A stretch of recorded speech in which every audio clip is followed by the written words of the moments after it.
Principio de exclusividad e integridad.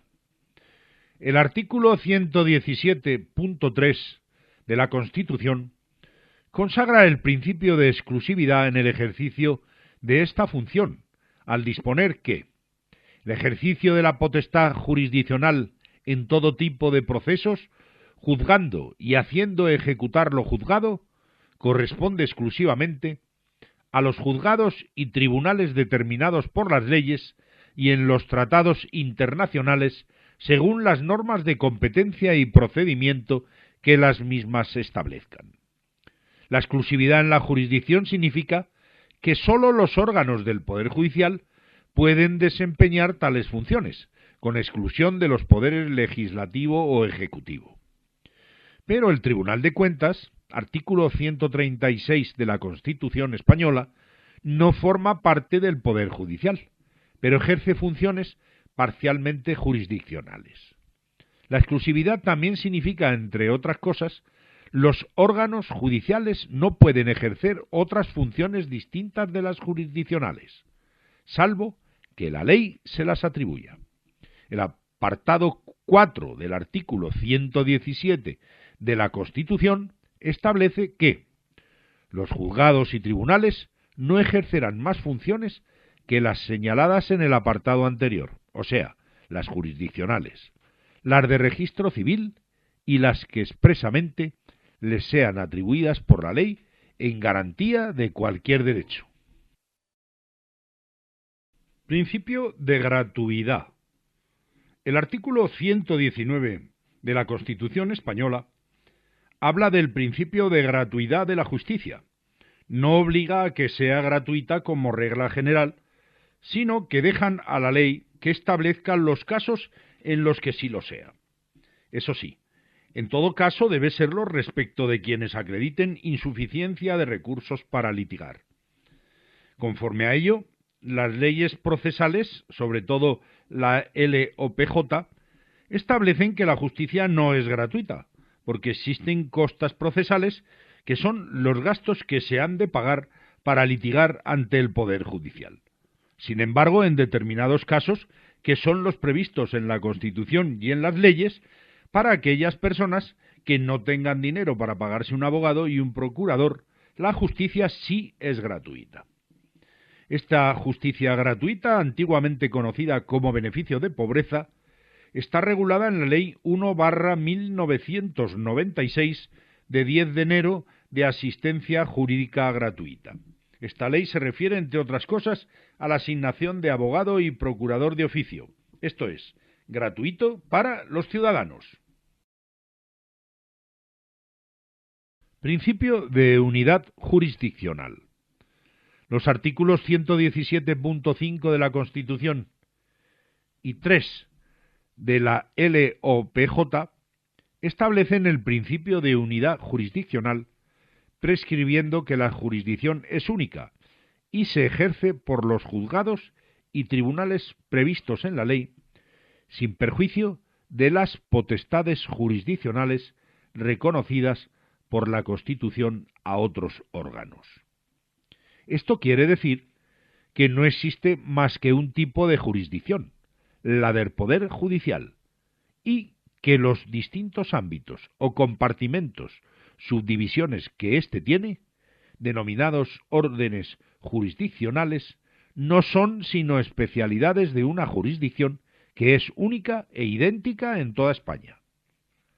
Históricamente, la única excepción a la unidad de la jurisdicción era el ámbito militar, pero hoy en día su excepcionalidad se ha limitado mucho, según dispone el artículo 117.5 de la Constitución española, así como el artículo 3.2 de la LOPJ.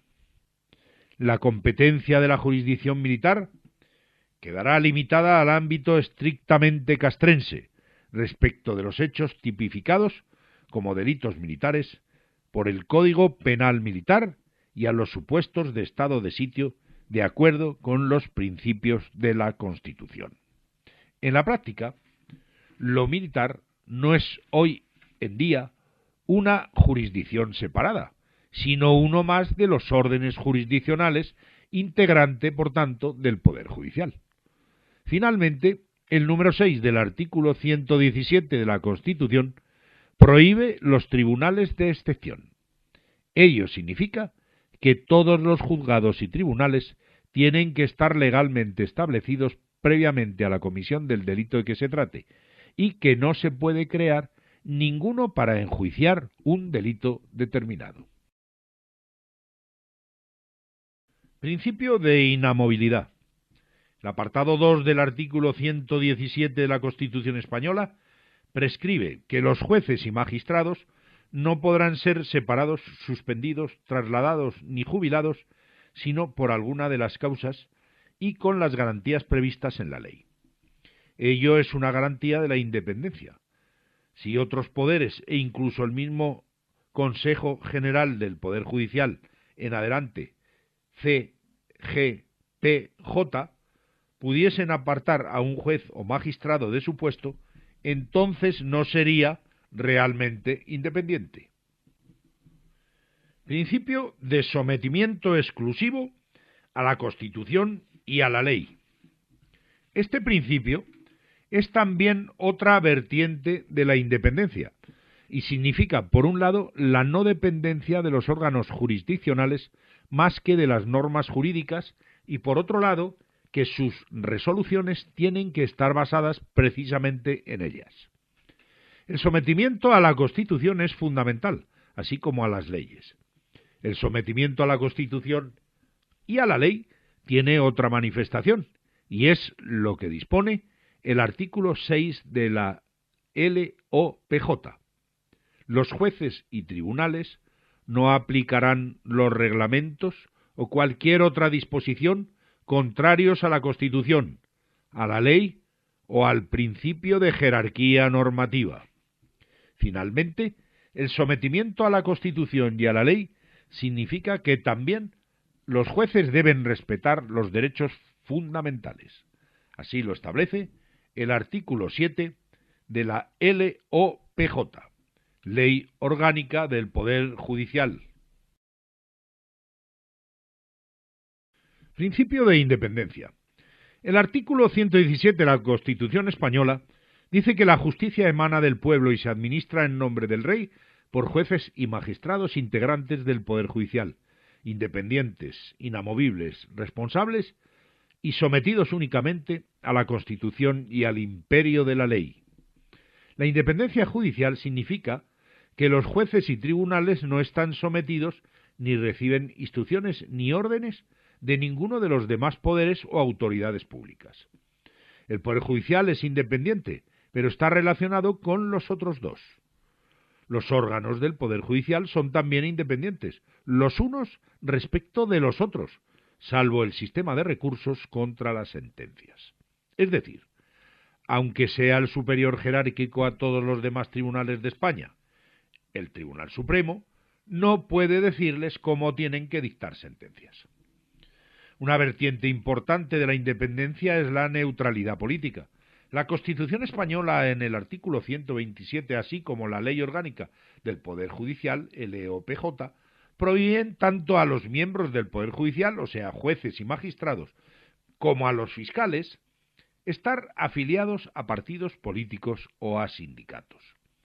Pero sí, se les permite fundar y pertenecer a asociaciones profesionales, compuestas únicamente por jueces, magistrados o fiscales. Del mismo modo, y en garantía de su independencia, la Constitución española establece el mandato de que los miembros del Poder Judicial tengan determinadas incompatibilidades que son reguladas por la LOPJ. En definitiva, a través de las prohibiciones e incompatibilidades de los jueces y magistrados, es como la ley garantiza la independencia.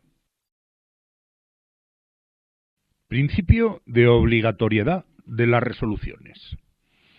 El artículo 118 de la Constitución española recoge el principio de auxilio a la justicia y la obligación de cumplir las sentencias y demás resoluciones firmes de los jueces y tribunales.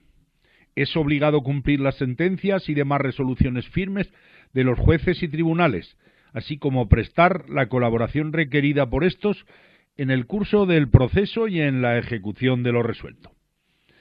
El artículo 17 de la Ley Orgánica del Poder Judicial, LOPJ, distingue entre la colaboración y la obligación de cumplimiento. El deber de colaborar se refiere a todas las personas, estén o no directamente afectadas por la resolución de que se trate, y puede referirse a obligaciones como la de prestar testimonio, formar parte del tribunal del jurado, etc. Por el contrario, el deber de cumplimiento atañe solo a aquellas personas respecto de las cuales surja una obligación concreta. Estos deberes de colaboración y cumplimiento están protegidos penalmente, siendo delito desobedecer gravemente a la autoridad, incluyendo en la autoridad a los jueces y tribunales. Artículo 556 del Código Penal. El no comparecer ante un órgano judicial es delito, según el artículo 463.1 del citado Código. Y el artículo 410 del Código Penal castiga específicamente la desobediencia que lleven a cabo las autoridades de la Administración y los funcionarios respecto del Poder Judicial cuando incumplen una sentencia. Principios de publicidad, oralidad y motivación. El artículo 120 de la Constitución contempla el principio de publicidad de las actuaciones judiciales, al prescribirse que las actuaciones judiciales serán públicas con las excepciones que prevean las leyes de procedimiento. Procedimiento será predominantemente oral, sobre todo en materia criminal. Las sentencias serán siempre motivadas y se pronunciarán en audiencia pública. La publicidad de las actuaciones quiere decir que cualquier persona puede acudir a un juicio, asistiendo a una vista oral del mismo. La oralidad significa que los procedimientos y en particular los juicios deben ser orales en lugar de escritos. Ello no significa que no existan procedimientos escritos, sino que tendencialmente y en aras de la agilidad y de dar al juez un mejor conocimiento de los hechos, los procedimientos deberán preferentemente ser orales. El principio de motivación de las sentencias es uno de los más importantes del funcionamiento del Poder Judicial, porque a través de la motivación o fundamentación de las sentencias y resoluciones es como los jueces ponen de manifiesto que éstas son fruto del imperio de la ley y no de la simple voluntad del juez. La motivación expresa las razones de legalidad por las cuales el juez ha dictado la resolución. Principio de responsabilidad del Poder Judicial. El artículo 121 de la Constitución trata del principio de responsabilidad del Estado ante los daños causados por error judicial y los resultantes de un funcionamiento anormal de la Administración de Justicia. 2. Son los casos en los que las actuaciones o las omisiones del Poder Judicial dan lugar a responsabilidad: el error judicial y el funcionamiento anormal. El error judicial se produce cuando existe una equivocación patente, manifiesta e indiscutible. Por ejemplo, cuando se condena a una persona y al cabo del tiempo aparecen pruebas fehacientes de su inocencia, o cuando se declara que una persona es deudora de una cantidad de dinero y posteriormente se acredita que no lo es. El funcionamiento anormal se produce no cuando haya habido un error o discordancia evidente con la realidad, sino cuando algo en el Poder Judicial no ha funcionado como debería. Como modalidades de ello están la absolución de quien estuvo en prisión preventiva y las dilaciones indebidas. Sobre las dilaciones indebidas hay que recordar que el artículo 24.2 de la Constitución consagra el derecho a un proceso sin dilaciones indebidas, es decir, un proceso con una duración razonable. Quien responde patrimonialmente, quien paga la indemnización a que se tenga derecho, es el Ministerio de Justicia y no el Consejo General del Poder Judicial.